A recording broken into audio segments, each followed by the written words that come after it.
I have to move the camera. And I am going to attempt to do two things at once. And yeah, come up here. I don't know if the camera can see me or not, but I want to welcome you all to tonight's program about the Maine Fibershed with Pat Harpell, who is here to let us to learn about what the Maine Fibershed is and what they do to help local farmers, and also to give us some ideas on how we can make the correct choices with our fiber choices to help support a healthy climate. And I didn't introduce myself. My name is Brenda Harrington. I'm the program director here at the Belfast Free Library. And the library is a sponsor of this program, along with the Waldo County Climate Action Coalition, which is a newly formed coalition of groups working together to educate the community about climate and climate challenges that we have. I just want to do one little plug for the next program that we are sponsoring is on Tuesday, April 8th. We're having, that's next Tuesday, the film A Fierce Green Fire, The Battle for a Living Planet.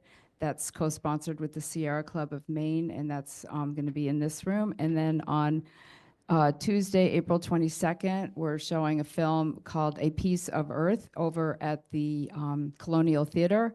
And it's a beautiful film about a wild piece of land that was done by some local filmmakers. And it's a celebration of the beauty of our Maine woods. So I encourage you to come to that.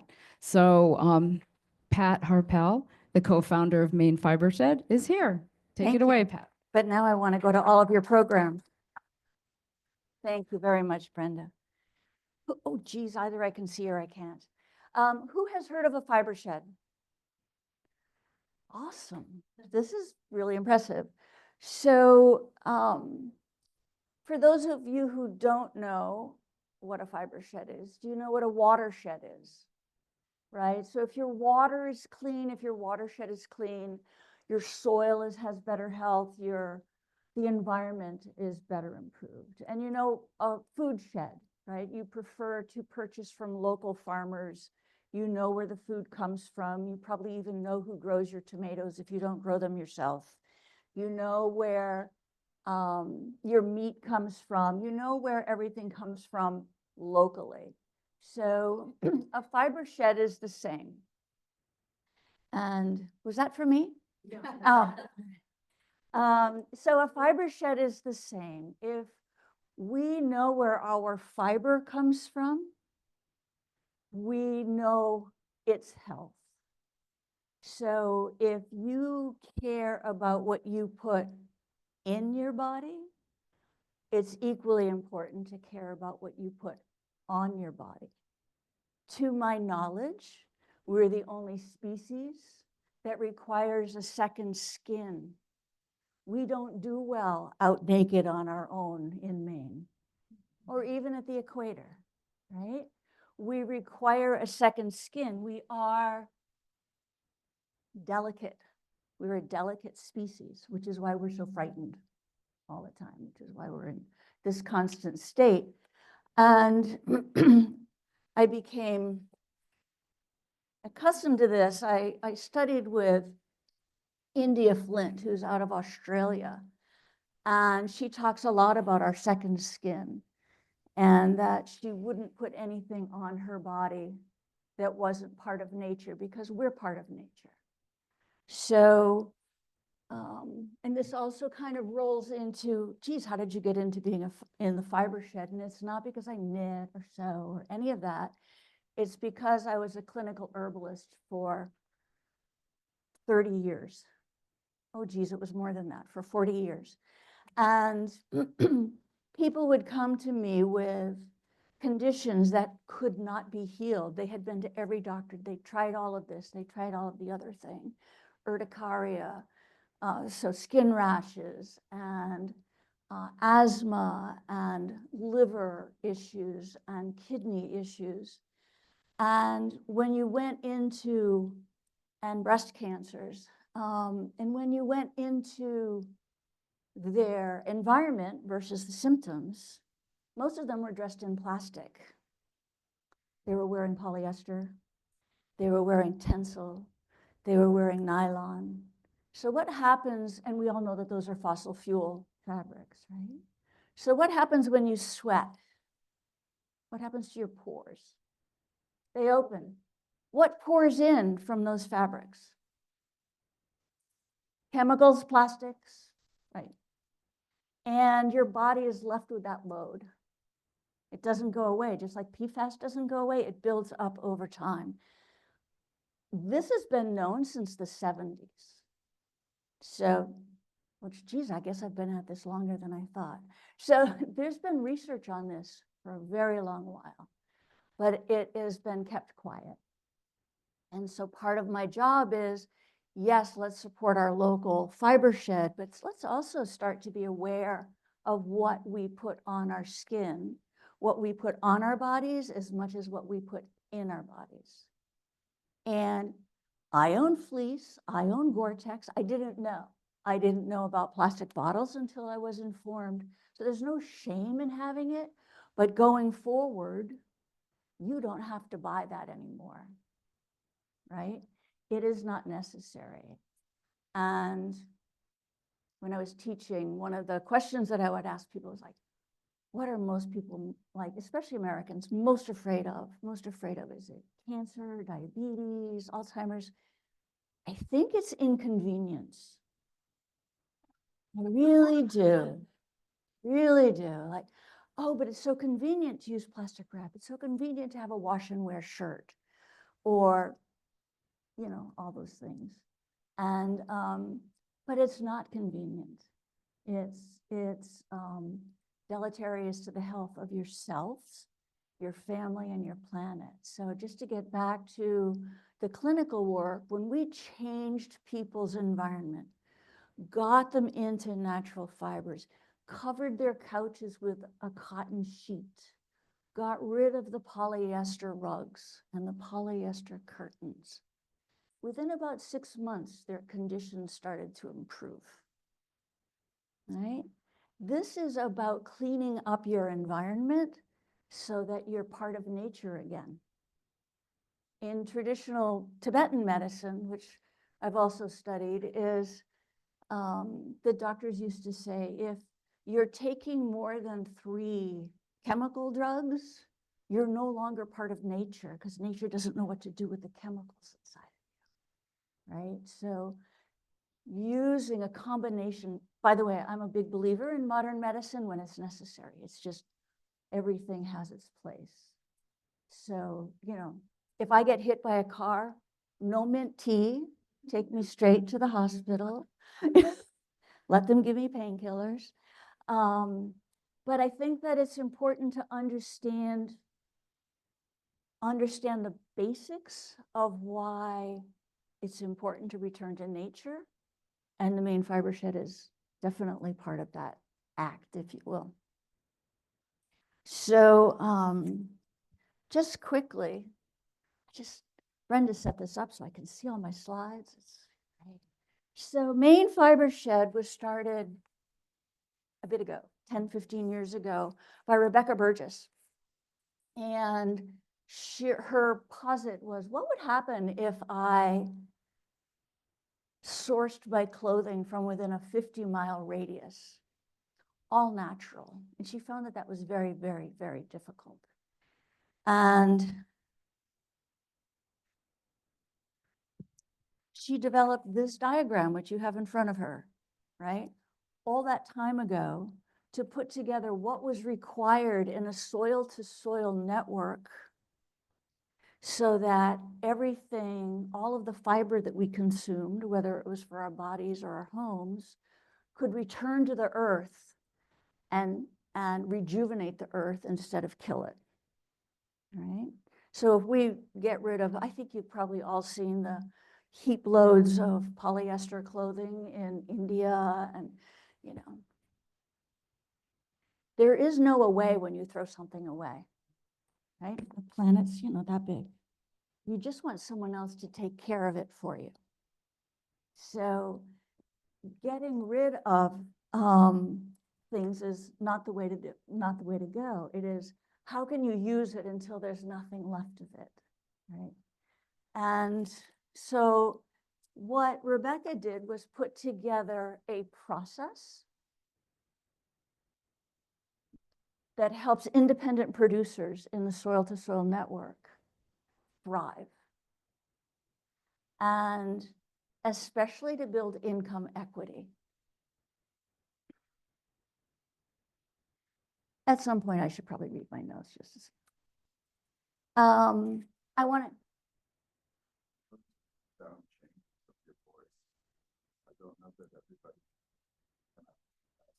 Okay, can everyone hear me? Can you hear me? Yeah. Okay, great. So.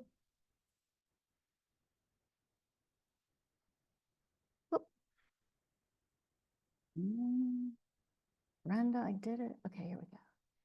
So Maine Fibershed is one of the newest members of, one of the newest affiliates. So when Rebecca put the program together just 7 years ago, she said, hey, let's see if we can get affiliates on board. And she thought there might be 10. There's 75 Fibershed affiliates around the world now. And we get together online once a month and we learn from each other. We learn what's happening regionally, what's happening locally, what programs are working, who's doing what with different kind of fibers. It's phenomenal. It's a phenomenal, eye-opening experience.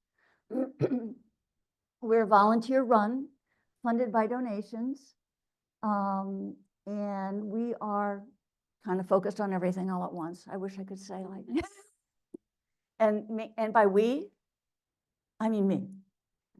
We do have a board of directors. We have 3 people on our board, and they all run farms.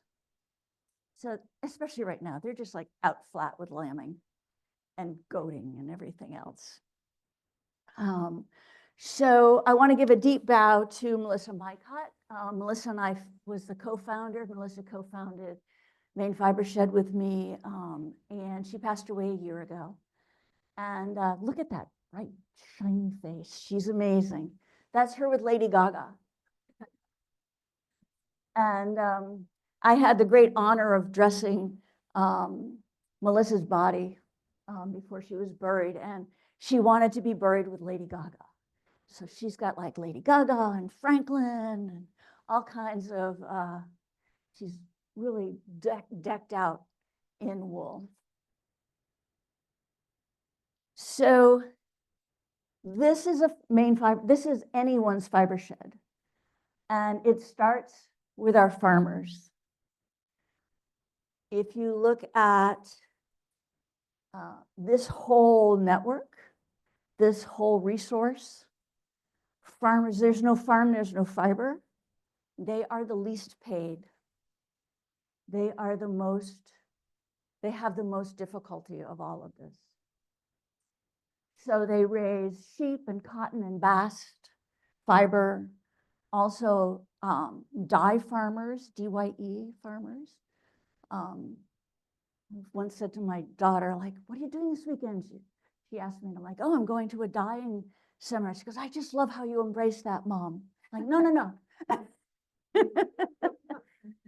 So we have a lot of small scale farmers, and most of the fiber sheds, especially in the middle of in the United States, the middle of the country into the West, are based on people having thousands of heads of animals. You know, most of our farmers have between 10 and 50 would be big, right? Is anyone here a farmer? Ish? Okay, I like a farmer-ish, yeah. So a lot of the dynamics, again, the socioeconomic opportunities of those large farms and how they process everything is very different than what happens in Maine, New Hampshire, Vermont. Massachusetts has a little bit more of a resource. So we start with well-raised sheep on good grazeland. And if you're not familiar with this, when you raise a sheep, or has anyone ever, for any knitters, wondered why local yarn costs so much? No, yes, maybe. No, oh, look at you, dyed in the wool. I love it. So you have to buy the sheep, feed the sheep, pasture the sheep, put up the fencing, veterinarian bills, bury the sheep. I know during COVID, we had one farmer out in Montville. She couldn't get a vet to come. She also dissected the sheep so that she knew what the disease was. Right? Dig the holes, bury the sheep,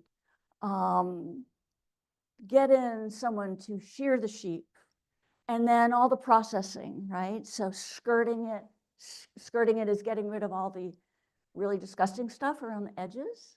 So that can be take away anywhere from, depending on the breed of sheep, 15 to 25% of the fleece is considered waste wool. So how many of you would have an investment where you knew right up front that you were going to lose 15 to 25%? But you gain about 150% in love. So they do it for that. And then it's scoured. We have no scouring facilities in Maine yet. So scouring is washing, which takes a lot of,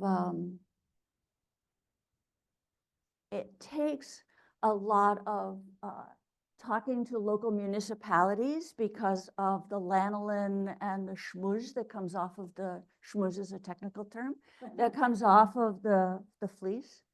All right, and then it has to be carded and spun and skeined and delivered back. So so you're wondering, and then here's these farmers, right, who are, trying to sell their yarn for $30 a skein. They don't make money on it, which is why most farmers also sell meat and they sell all kinds of things. They do all kinds of things just to make ends meet. So, but that's no different from your local vegetable farmer, right? It is absolutely no different. They do it for love, and they do it because they want to have the community be well fed, be healthy. Fiber farmers are the same. So then we have fiber and dye processing. So a lot of people who are allergic to wool are allergic to the processing of the wool. All right, so normal processing uses lots of chemicals. And I mean, there is itchy wool for certain, but like churro. But if it is properly taken care of based on the fleece of the sheep, you're not going to get the chemical reaction from that. Also, a lot of dyes that are used are chemical dyes. I bought an organic wool dress, and I was really sick from the black dye on it. So organic cotton, organic any of that, you have to go through the same process that you do for buying your food, right? Mm-hmm. And it took about 5 washings to get that so that I could actually wear it. And by washings, I mean soaking it overnight. And, it was a lot. So we currently have one large mill, Bartlett Yarns. And as you may know, Jagger Spun went out of business. They'd been in business in Maine since the 1800s. Alice, you'll know how to pronounce this. There's a farm, Gaelic.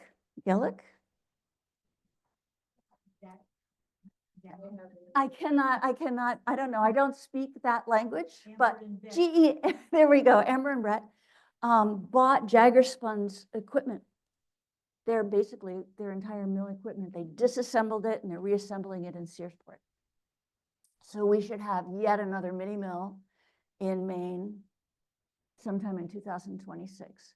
So Maine currently has 5 mini mills, which is pretty impressive, really pretty impressive.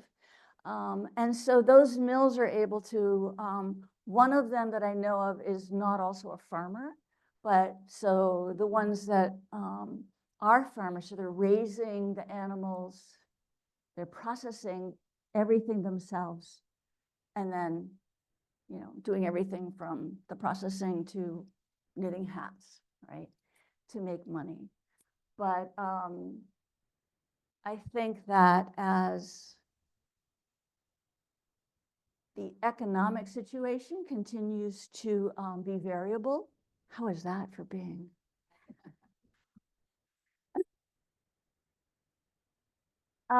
This self-sufficiency is important, very important. So just like you want to know your farmer for your food, knowing your farmer, knowing where the wool is processed, it would be nice if you knew the name of the animal that it came from, or the dyer who did the dyeing. And then we have the designers and makers who are part of this soil to soil network. So I think that a lot of you know them, know such people, and the designers. But there's also a big part of this, which are people who are taking used garments and repurposing them, who are mending, upcycling, all of that. Normally, I wear a jacket that I made out of an old couch. The couch was on the side of the road. I turned a cushion over, it looked great. I turned the other one over, it looked great. So I made a jacket. And then I found drapery fabric. And so I basically wear a couch and drapes. But it cost me nothing, right? And it didn't go to the dump. And it was able to be upcycled and reused. So really looking at how can I use this until there's nothing left to piece all those pieces together is a really important part. And what skills can I acquire and by the way, there's just nothing more lovely than mending and sewing and getting to know what you can do and what you can make. We've had our creativity drummed out of us for capitalism, right? For consumerism. We were mentioning the other night that in Iceland, no one can graduate high school until you know how to knit, men and women, knit and swim. Survival, right? You have to be able to take care of yourself. So, and then there's a lot of places around now that are selling these upcycled garments. Belfast has a couple of them. Can't come up with the names of them, but they were at the fashion show, the fashion show that Alice put on last year. And then if all of this goes well, we should be able to compost our garments. So I don't know, I'm old enough that growing up, after our sweaters had been worn to death, passed down for far too many people, and the moths and the mice finally got to them, and Nana was sick of mending them. They would go onto the garden as mulch. Anyone else? Yeah. Rugs, all the old wool rugs that just didn't make it through, all of the mice and the moths and enough spaghetti sauce went, on the garden. And that was mulch. That was your weed suppressor. So one of the other things that Maine Fibershed is doing is we are looking at getting in a wool pelletizer.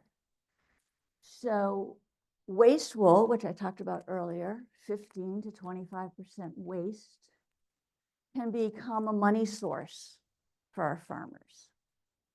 And we were so close, and the USDA pulled our funding, but we almost had a wool pellet machine in, but I haven't given up. So basically, two very enterprising young men out in the Midwest. One ran a wood pellet machine. The other one had a very large sheep farm. They were having beers one night and like, hey, why don't we see if we can make wool pellets? And wool pellets were born and wool pelletizers were born. The University of Vermont Sustainable Agriculture group did a 4-year trial on this, and it has the same NPK levels as fertilizers that come, bulk fertilizers. And what happens with bulk fertilizers is that there's so much nitrogen in them that plants cannot take up the nitrogen. And so too much nitrogen causes gas emissions, right? So greenhouse gas emissions. So a lot of our fertilizers that we use in our local gardens and certainly agriculturally are doing greenhouse gas. So you can open this bag if you're brave, but I want you to know that it smells like raw wool. The other thing that we're going to be doing is looking at making felt. So who uses or has used or seen the landscape fabric that's sold in all the places, right? That's plastic. It's pure plastic. Remember that biodegradable is not compostable. Don't be fooled by marketing. Biodegradable plastic biodegrades. It biodegrades and it becomes microplastics, right? So I was visiting US Felt down in Sanford, Maine, and I saw these bolts. This is waste wool from their processing, and I should probably like move this around a little bit.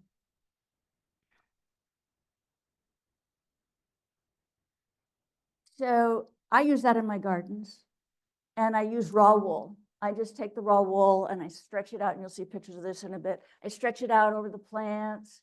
So raw wool has lanolin in it. Wool can hold 25% of its weight in water, and it's 50% carbon. Immediate carbon sequestration. Last year, we did not get a lot of rain. I watered my gardens. I laid down the wool. I watered over it. I watered once the entire year. That was it. That was it.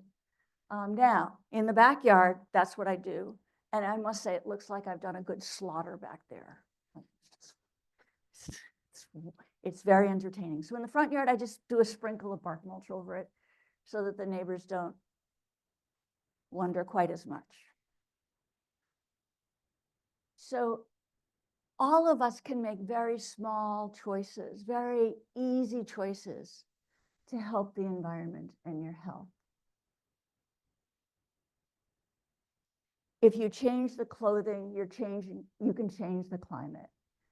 Plant fibers are good fibers, all right?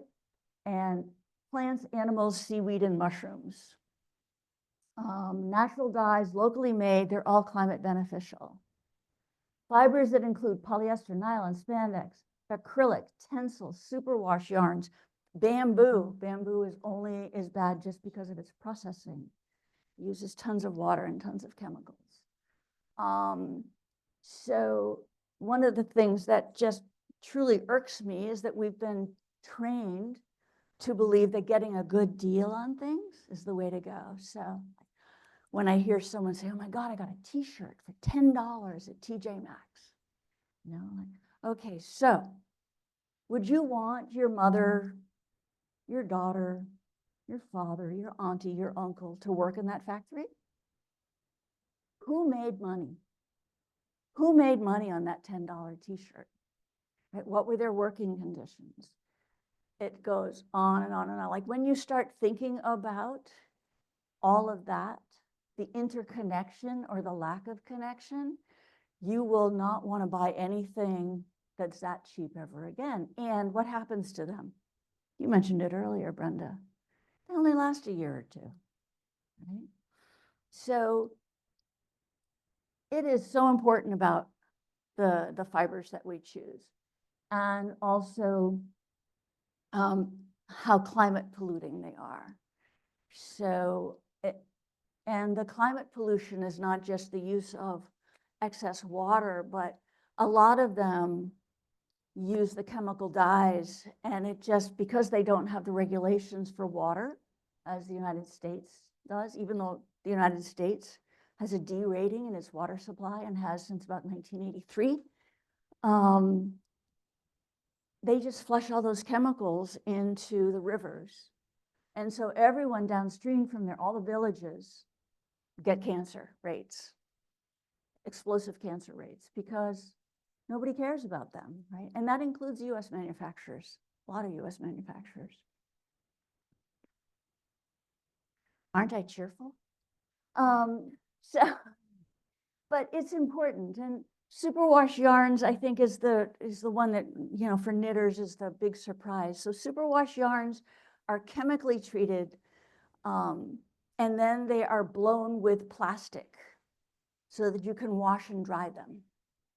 There is no sheep left in there. There is nothing natural left in those. I can't actually knit with them without kind of getting the heebie-jeebies, you know, like they don't feel right to me. You don't have to use them for socks. Go down a needle size, right? I don't have any socks that I've knit that fall apart any more than usual, just by go down a needle size. They'll still work and they hold together. You don't need nylon and spandex in your things. There's a bigger list here, but I think you're getting the idea that fossil is long as we keep consuming fossil fibers, they're going to keep making them. This has to start from the ground up because there's too much money in it to start from the top down. The top down is going to give it great lip service. We're changing our processing. Yeah. It'll all be done by 2050. Yes, it will. You know, so we really have to advocate for our health and for the fiber and for the earth this way. So I talked about the ground covers. This is a big roll of that felt that I laid down, and I laid some stones over that. And so I don't have to, you know, put down any poisons. I don't have to do anything like that. Yeah. Does that go for one season, or do you roll it up and use it again? Oh, I don't roll it up again. No, because then I'd have to move the rocks, and I'm too lazy for that. It stays there. Yeah. And it, so far, I mean, I've done this now for 2 seasons, and it hasn't disintegrated yet.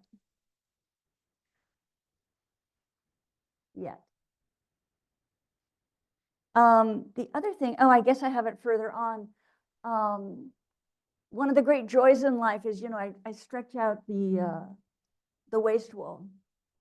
And by the way, there's estimated to be about 5 to 6 tons of waste wool available for processing in Maine.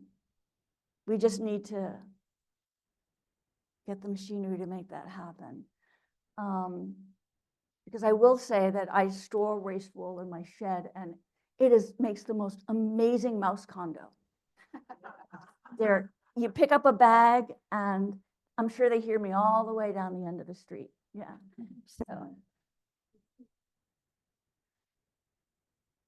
So this is the Vermont Wool Pellet Project. You can look it up online if you wish. There's lots of data. The grant that we were going after was with UMaine Cooperative Extension, springboarded off of this. We also had water and soil conservation commissions on board with it.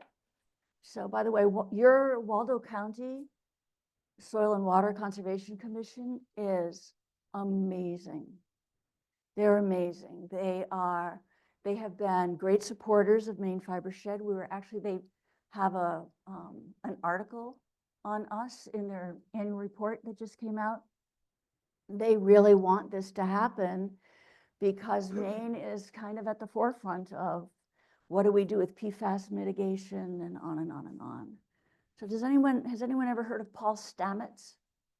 If you're a mushroom kind of a person, you know. So Paul Stamets is a mycologist. He makes a lot of, you know, defense, a lot of pills for immunity.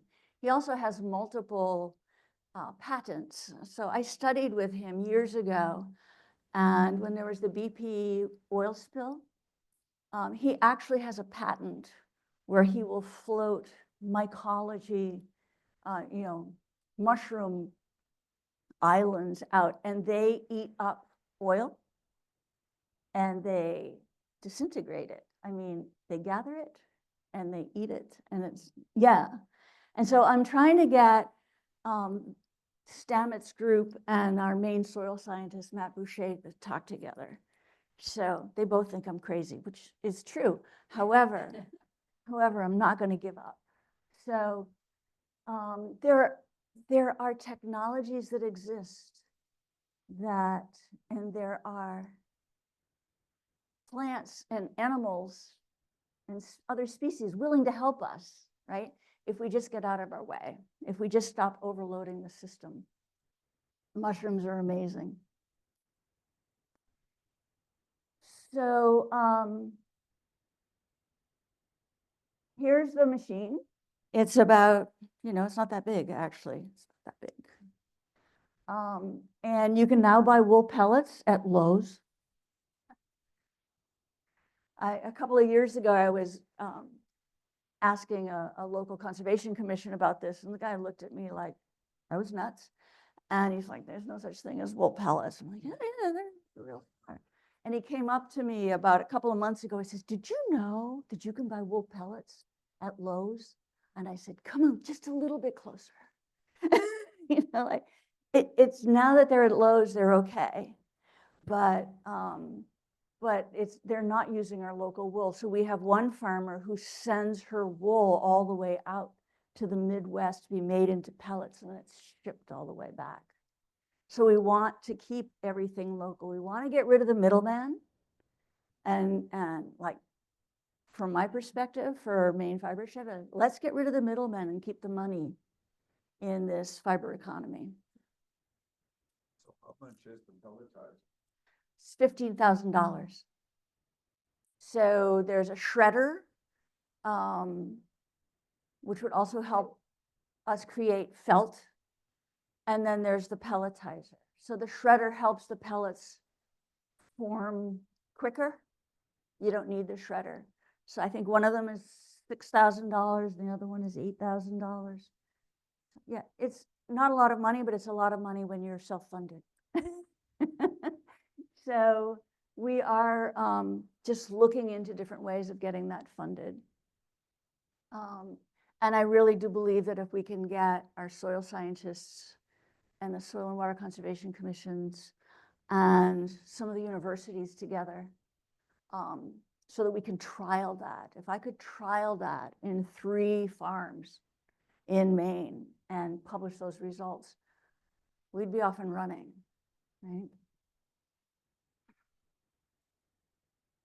There's my woolly garden. So again, I'm just spread that out, lay it down. One of the other nice things about raw wool is that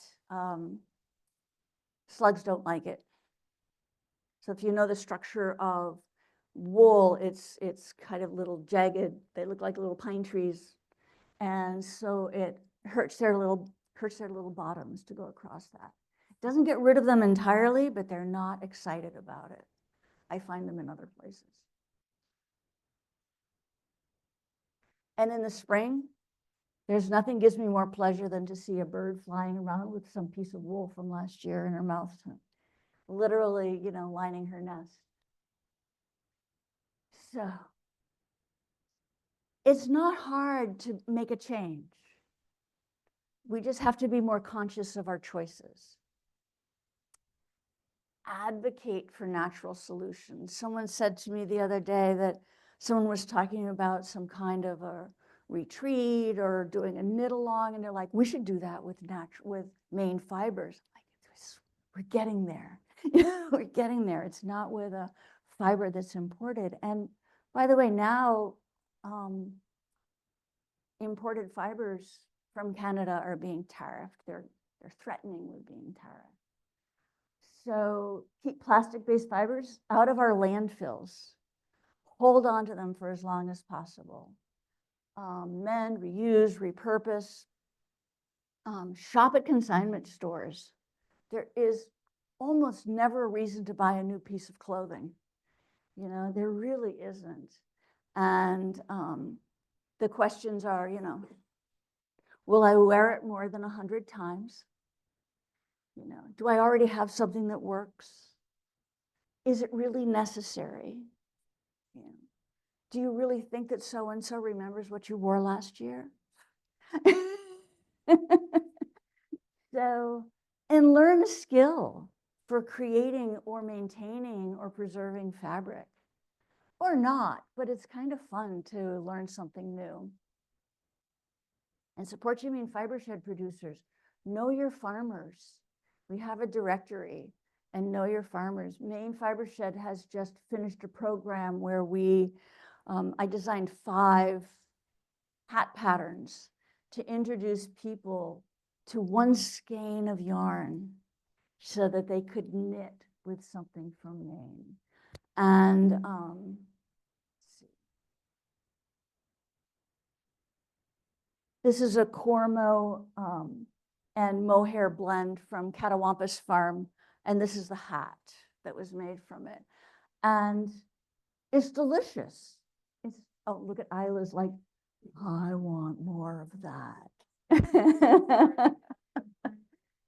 But I think that people are they're so amazed when it all feels good. And there was one woman at the fundraiser, and she's like, is there anything here that's not itchy? And I was like, not itchy to me is different than not itchy to you. Try the hats on. She's like, well, that one's not itchy. Well, that one's not itchy. She did not find an itchy hat. So, and all of the patterns are really straightforward. And at some point I'll get them all on Ravelry. Maine Fibershed has a Ravelry page. So if you're knitting with Maine fiber, post your things there because we need that kind of momentum. So we will prevail in getting 501c3. We want to roll out county-specific affiliates. Maine is too big. Remember, Rebecca started this with a 50-mile radius. And there's Maine. And so I've divided up, or I've used the approach that the Soil and Water Conservation Commissions do, which is there's 14 counties. And we will be trying to assign a person to understand the socioeconomic and soil-to-soil resources within each county so that so each county can succeed and support each other. And we're building an advisory board. I've already talked about working with the Soil and Conservation Commissions. Right now, Humane Cooperative Extension doesn't have the bandwidth for partnering with us because they lost so much funding through when the USDA pulled it. And one of our jobs is to continue to educate and learn. And there's my friend Franklin. All right, questions? Okay, wait. Oh, no questions. No, absolutely questions, but they have to be on the mic. So Okay. we'll do the best we can passing the mic around. Thank you. When you're using the wool pellets, do you need to dig them into the soil? I think our dogs would just love to eat those. Oh, yeah. Delicious. By the way, that makes me like your dogs even more. So, yeah, you dig them into the soil. Thanks. It doesn't have to go in deep. And some people, like, if they're have a bucket of soil, they just mix it all in with a shovel and then shovel that in. Any more questions? Is there any planned initiatives for like students or young people, teenagers to make aware of that whole toxic aspect of plastic fibers? Is there anything? No, would you like to do that for us? The answer is, I think that the more we have conversations like this, the more people are going home and talking about it. What I find is that younger people latch onto this a lot faster than older people who are just kind of stuck with, but I like my, I got used to not ironing or whatever. But young people, I'm finding, are all over this whenever I talk to them, whenever they're in the audience. And by younger, I'm talking about really from like 10 upwards. There's so much awareness right now in our younger people than there was before. And I mean, look at this display that Yeah. Brenda has put up about, Earth Day and loving the earth and, fill the ocean with love, not plastic. I mean, I want that child to come decorate my whole house. Yeah, but I think that it is how we can get that out into the universe. And that would be having someone in our fold, if you will, who is versed in K through 12. So the Mothership Fibershed actually has a group that is putting together a curriculum for various levels. The Mothership is trying to do as much as they can with the resources that they have. But there's a group that's doing that. There's a group that's working on waste wool, a group that's working on bast fibers. Oh, and I want to make sure that we get in we have a woman here, Jerry? Margie, oh, I got the G. Margie has grown her own flax and grown it, processed it, and is going to make something. And if you haven't seen flax, if you don't mind sharing it, it is extraordinary. So Maine used to be one of the biggest flax producers in the country. We were known for producing some of the best flax and linen in the United States. Do you remember? Well, It's not that long, like in 30s, 40s. Oh, sorry. That's okay. It's gonna show flax. They were growing it 10 years ago. Yeah. in this county, right. and they couldn't make it go. They couldn't make a go of it. So the good news here is that Northern New England Fibershed, Maine, New Hampshire, Vermont are part of that. And they, I don't know how they did it, but they did manage to get a flax mill through customs last week. And so there will be a flax processing in Vermont. I think it's going to be in Vermont. Very exciting. Well, No, the Machias sport was someone is growing hemp, but it is not for fiber. so, However, Steph at Hawthorne and Thistle has just ordered flaxseed. And by the way, if anyone is a farmer and wishes to grow flax as a crop, not as a hobby, Northern New England Fibershed has received over 200 pounds of flaxseed that they're populating throughout Maine, New Hampshire, and Vermont to test the different varieties so that we can, okay, so This is Belfast processed flax. you want to pass it around or do you want, okay. Why don't you hold it up so people on the camera can see it? Step back, yeah. oh my God, who else is thinking of Goldilocks? This is so And this, beautiful. Yeah, wow, indeed. Oh, and here's the other one. And you process this all yourself, Margie? Homegrown, home processed, homespun. 3 miles from here. I'm just gobsmacked. I love this. I have a sheet, I have 2 sheets really. Oh, go ahead. I have 2 sheets that were made by my great-great-great-grandmother in around 1800. And one is like brand new. The other is almost completely worn out. It has been washed and washed. My sister made a quilt and used it as the backing of the quilt. The front of the quilt wore out, but the backing is still there. It's just amazing. Amazing. I still have a linen tablecloth that my great grandmother made. Yeah. Amazing.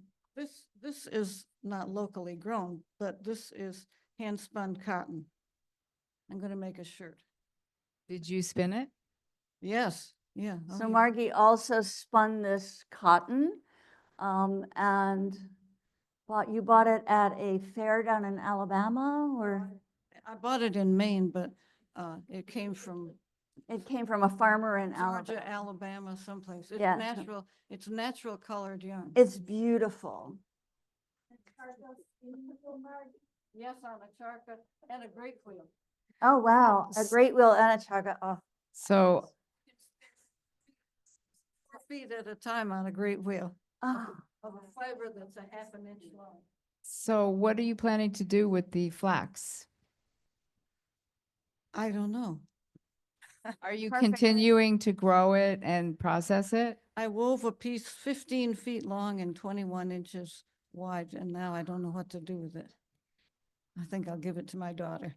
Oh, I just love this. That's I love awesome. this. Right, and replace the old sheet, yeah. Oh, and then here's a skein. Oh, keep forgetting the camera. Here's a skein that's been woven. Flax, Flax. you can tell from the feel of it. And so flax feels rough, but once it's woven and washed and it becomes that lovely flax that everyone wants to wear. I love that you're doing this. This like makes my night. It's been my life. I first saw somebody spinning, processing flax when I was 8, and I've been learning ever since. Wow. Mostly in the last 10 years, because I didn't know where to find spinners or flax or anything else. And it's growing. Yep, it's coming back. There's a farm in New Hampshire that does workshops in the summer, you know, with hacklers and I don't know all the terminology, but where they're, you know, thrashing it or whatever they're doing, you know, flax I carting. have all the equipment. You have all the equipment. Some All is homemade. right. Okay, so we're gonna have to get you Steph Grant at Hawthorne and Thistle Farm Oh. is, My son made it's a 3-part video. If you look up Margie Shannon Flax on YouTube, you can find them there. that's People tell me Margie Shannon Flax on YouTube, and you'll find a 3-part video of Margie working magic And there's also a cotton one. and a cotton one. Yeah. We have a star in our midst. Are you going to be at the Common Ground Fair this year? God willing, I love it. Yay. Oh, and speaking of Common Ground Fair, a couple of things. One is that Maine Fibershed is one of 3 finalists as a keynote speaker. I know. And the other is that I will be speaking at the Fleece Tent on Friday. And we will be there. Catawampus Farm is hosting us. Yeah, so it's really rough it costs about $600 to have a small tent at Common Ground Fair. So it's really rough when you don't sell anything. But yeah. Does anybody else have a question?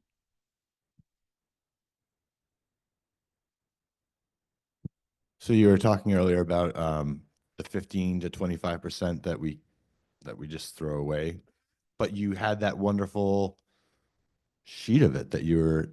So what's Ah, okay. like? Why do yeah. you say that we can't use it, and then you made this beautiful? No, No. there was a disconnect there. Sorry, that's me.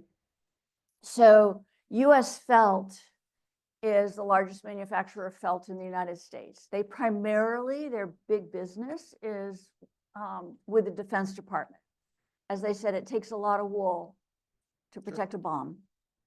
They also use it around drill holes, that's not the right word, for machinery, for whatever, to stop vibration.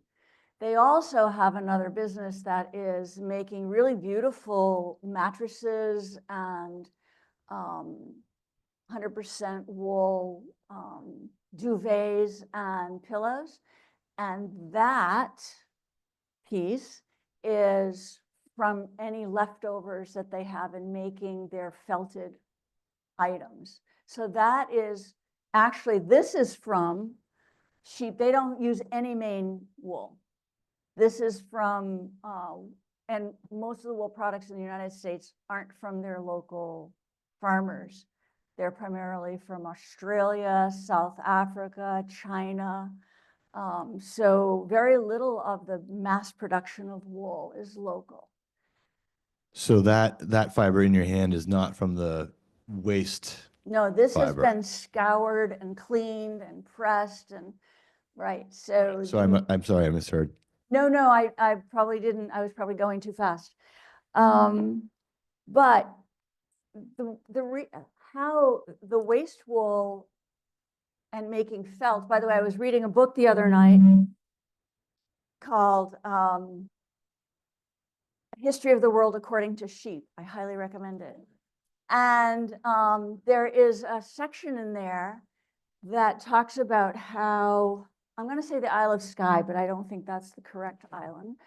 But they used a process of taking waste wool and rolling it on the ground behind horse-drawn, so it was wrapped around a log.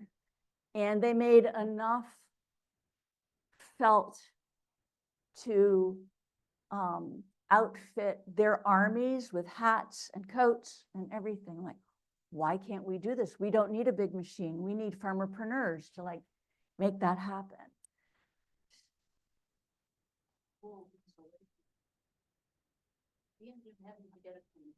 So no one can hear you on the recording. I was just saying that my son built his house up in Trenton, Maine, and he has wool insulation, which is really lovely. But he had to get it from Canada. Right. But that would certainly be a good use of waste wool. It would not have to be waste wool. That would have to be scoured and treated. So the what's used for insulation can't be waste wool because your house would stink. If anyone wants to know what it would smell like, I have a bag here that you can open. So it really, that is scoured wool that is also treated. A nice thing about wool insulation is that wool is naturally fireproof. I mean, wool is just the wonder drug, you know, it's amazing. So it's, you know, fireproof, waterproof. I did glacier hiking 2 years ago in Iceland, and I know it was good fun. And I only wore Lopi knit, like Icelandic, both Icelandic grown. I don't have any with me. There's a couple of farms growing Icelandic sheep here, and their yarn is amazing. Morit Hill is one of them. And so I had a couple of Lopi made sweaters and a Lopi vest, Lopi hat. It was, you know, just like you see on TV, you know, the rain was coming sideways. I was not cold. And I got wet and I was not cold.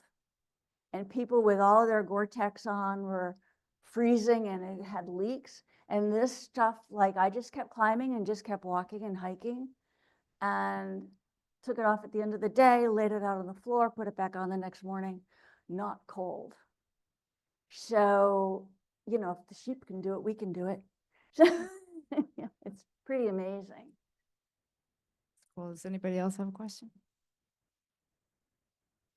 Yeah, I know there's talk about the waste wool, and waste wool can still be processed, correct? So it can still be, I know you need to clean it and it still needs processed, but it would still be considered waste wool because it wouldn't be spun or anything like that, right? Right. So waste wool is waste wool because it's too short.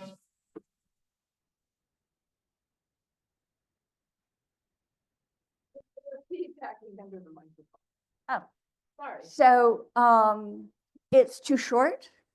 So it could be from the face, from the legs. It's too filthy, too full of stuff. VM, it's called, vegetative matter. It's just, it cannot be spun, right?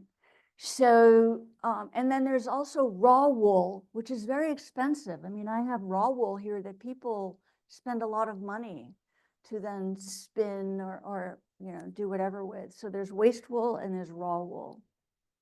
And waste wool is the one that I'm trying to create a pellet machine and felting for landscape fabric. If it's felting for you know, to wear, it has to be scoured, it has to be cleaned, it has to be processed differently. Yeah. And by the way, one of the ways that this all sort of came to me originally as I was talking to a farmer, and she said, oh, we just take our waste wool, we throw it down on the roads during mud season. And, you know, our cars just go right over it, and like, wait. And the other guy said, yeah, and it just felts right into the ground, and it's great, and we do that every year. And so I just think we all need a great big truck, you know, some steamrollers, whatever. But it has been used, and the other is, someone came by my house the other day and said, oh, I have a bag of dog fur. I'm like, good, it's nice. Like, do you want it? No. And she says, well, someone tried to spin it for me. And I said, put it in your compost bin. So just wool in the compost pile, it works wonders. Just throw it into your bin, mix it in with everything else. It works. Probably keep away deer. Keep away deer. So, oh, so glad you mentioned that. So one of the things about scouring is that there's the wastewater, right? So it's full of lanolin, it's dirty. This is one of the things I learned from a Fibershed affiliate meeting last week, was that there's someone in, I'm going to say Pennsylvania, Chesapeake Bay, who is actually taking all that wastewater, putting in a container, putting it in spray bottles, and they spray down trees to keep away deer. So they're selling that water.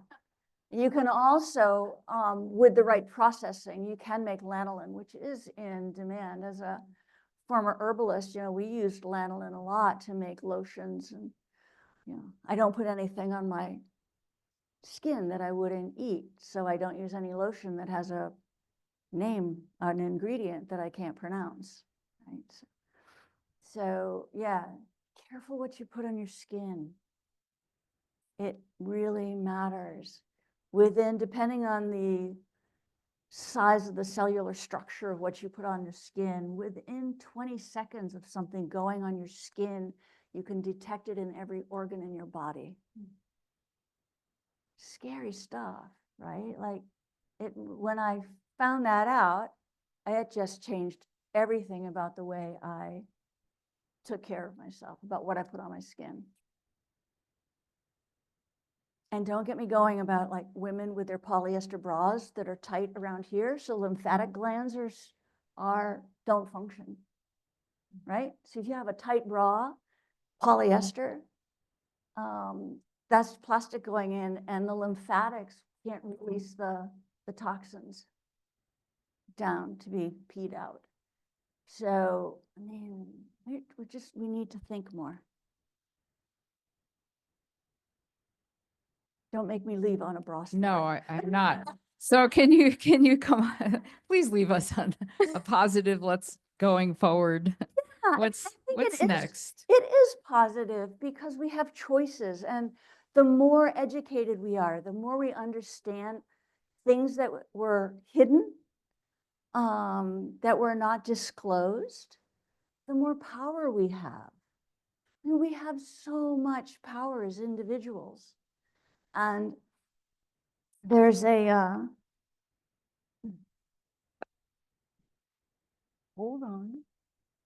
I won't talk about plastic rain.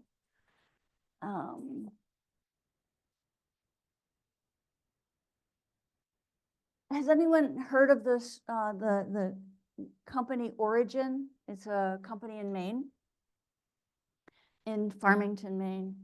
And I just love this. The ideals of the American dream live in the mind of the dreamer. The American dream is a mindset, one I've always believed in. This is from the founder. Eventually, someone has to speak up, not with words, but with action. Revolution doesn't have to be a physical campaign. This bruised and battered American dream needs you and I to believe in it. For me, him, it was a simple act of saying, no, my silent protest to the world, to greed, to evil. He built a factory and saved a loom, risking it all on the impossible mission, embracing the beauty and burden of the unknown, to prove there can be a new wave of freedom, one that injects soul back into the Republic and her calloused hands.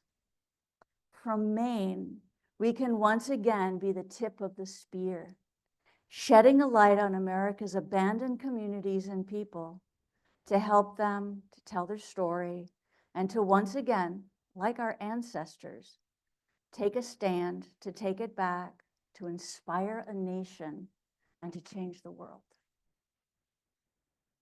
That was great. Thank you.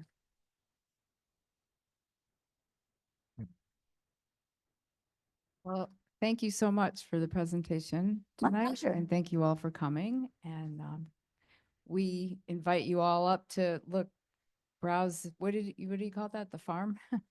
It's the Maine Fibershed prayer flag. The prayer flag, sorry. All right, thank you.